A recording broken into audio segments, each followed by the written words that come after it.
Thank you for plugging into this Family Life News podcast, streaming issues-driven, family-focused news.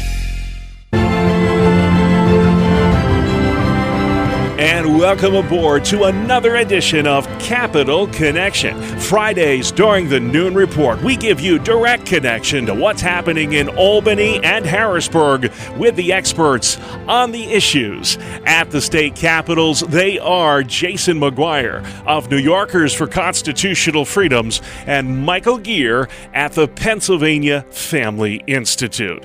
Jason, I want to start with you talking about those absentee ballots. Here we are, 10 days away from Election Day, and they're still counting the ballots. About 1.6 million need to be tabulated. How could those votes impact those yet-to-be-decided state and federal races in New York? Well, remember, the New York State, there is that heavy Democratic advantage to begin with, and the Democrat Party was really encouraging that mail-in voting process. And so there are a number of candidates that as we go to the absentee ballot counting, it normally would break along the same lines as the in-person voting day, but because of such a high number of mail-in ballots this year, and because of the way the Democrats were promoting it, we expect those to break heavy for Democrats.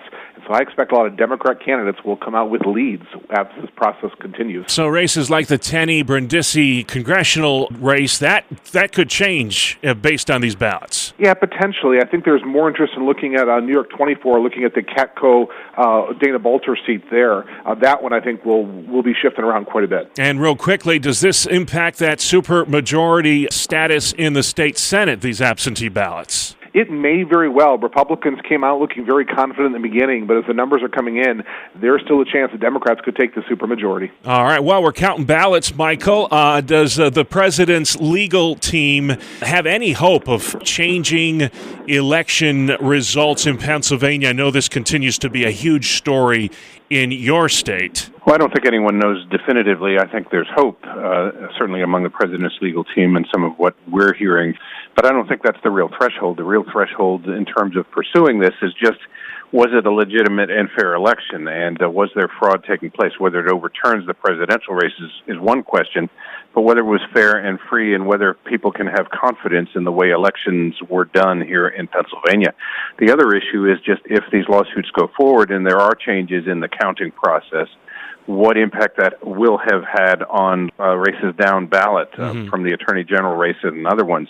All of those hang in the balance. We'll come back to the election in a bit, but we want to talk about the COVID crisis for a minute. Governor Cuomo raised a few eyebrows when he kind of almost lamented the fact that this new Pfizer vaccine happened on President Trump's watch.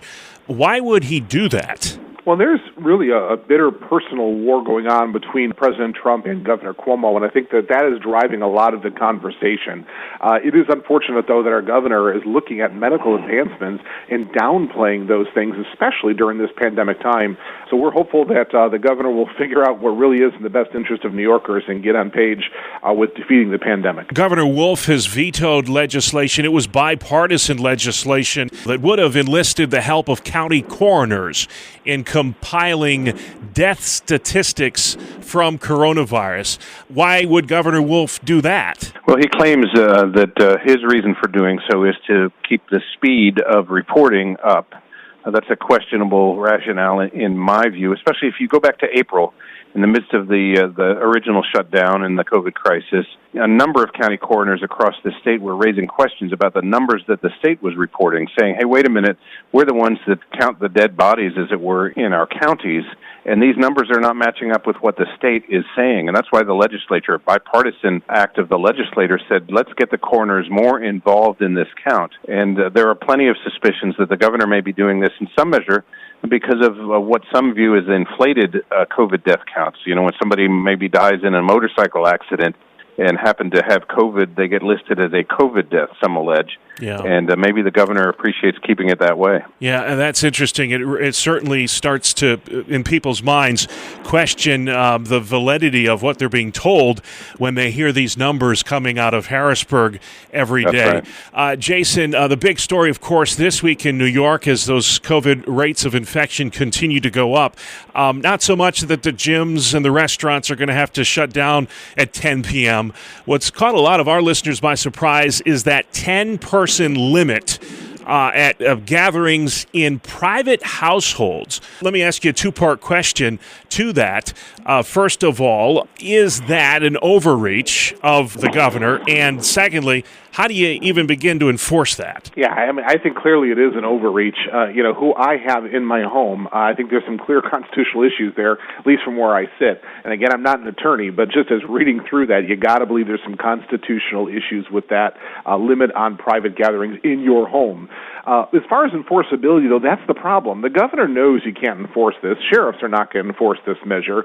And what troubles me is how the governor is ruling today, really by press release, press conference, by edicts that simply come down from on high, rather than true legislation that can be taken to court. So just because it can't be enforced, it doesn't mean it's right for the governor to do what he's doing. All right, let's talk more about the election. Of course, Michael, all eyes are on Pennsylvania. They've kind of become the poster child for how not to conduct an election. What are the chances, you think, that Pennsylvania will ultimately act to rein in mail-in voting? That seems to be the big headline, that mail-in vote. Any chance that realistically will happen, or has that genie left the bottle? Well, of all the years for the changes to be made, to pick the 2020 election cycle to be the one to introduce the mail-in voting, many people are looking backwards and saying, why did the legislature do this? So I think the legislature will look to try to put the toothpaste back in the tube. But with the governor sitting there in the governor's mansion with the ability to veto anything the legislature does, I don't see it changing significantly, although there'll be a lot of pressure to do so. Yes, there will. And if there's any time to act, I would think that when you have Republicans have both the House and the Senate, now would be a good time. Jason, yes. Let me ask you, the election trust tracker, which is a poll put out by Politico. Kind of interesting stuff when we Monday morning quarterback this election. 7 in 10 Republicans do not think that the election was fair and free. Now, conversely, 10% of Democrats feel that way. But still, that's a startling number. What is it going to take, in your opinion, to restore confidence in our elections again? As you just had the question there regarding the mail-in balloting in Pennsylvania, it's a similar question here in New York. And it's just not a process that anybody is trustful of right now. I'd like to see us purge the voter rolls and basically start from scratch. It is very, very difficult for boards of elections even to keep current.